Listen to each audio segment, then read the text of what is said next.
When you kind of analyze this loss, what do you blame most?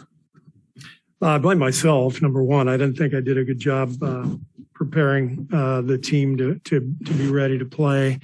And, anytime a team has half their guys missing, it's like the same old story in the NBA. All the guys who play, they can't wait to get out there.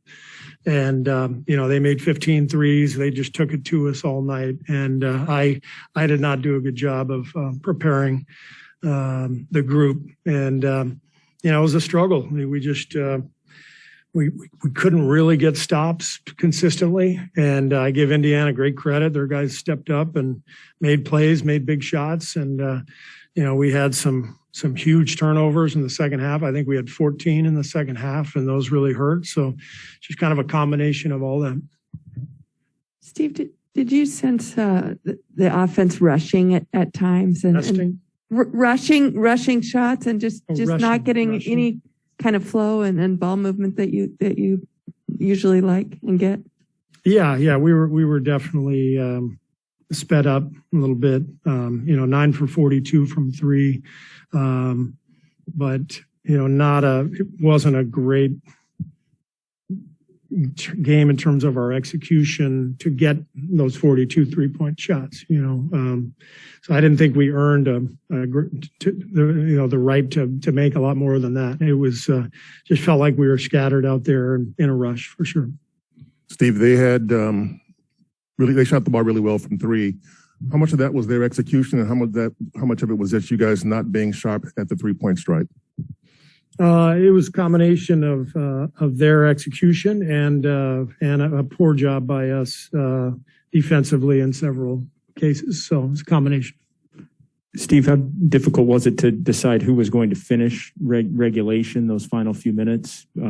Gary was giving you some good minutes, and then also just the decision to go to Poole because Clay was at his limit. They were going into the overtime, and then also not fouling at the end of regulation. You guys were up 3. Just those 3 things. So that's one of the challenges that we have right now is trying to find the right combination. And tonight I did not do a good job of that. And kind of was searching for combinations that fit. I thought Juan came in and did a good job. When we went small over the last 5 minutes or so.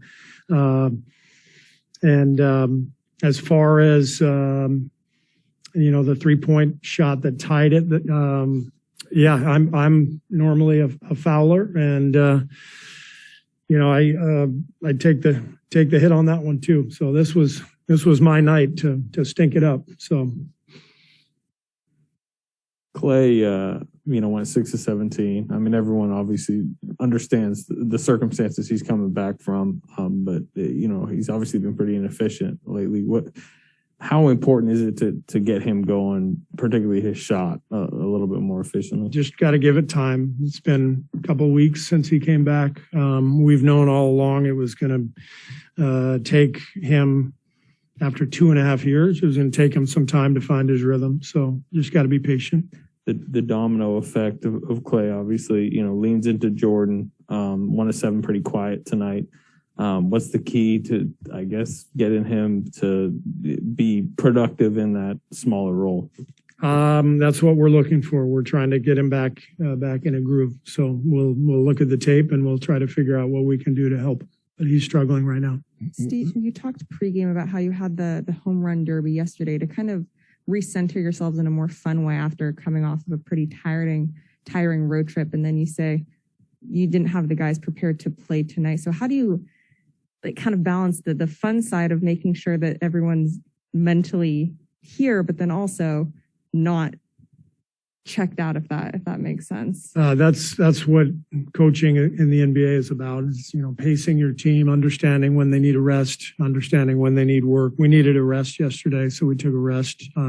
That's not why we lost tonight. We lost because we didn't play well enough, and Pacers played really well. Steph gave you 44 minutes. Would that affect his minutes tomorrow?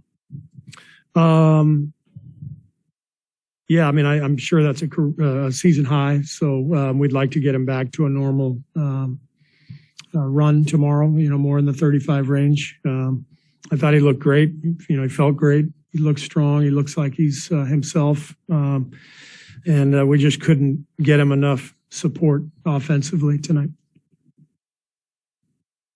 Thanks.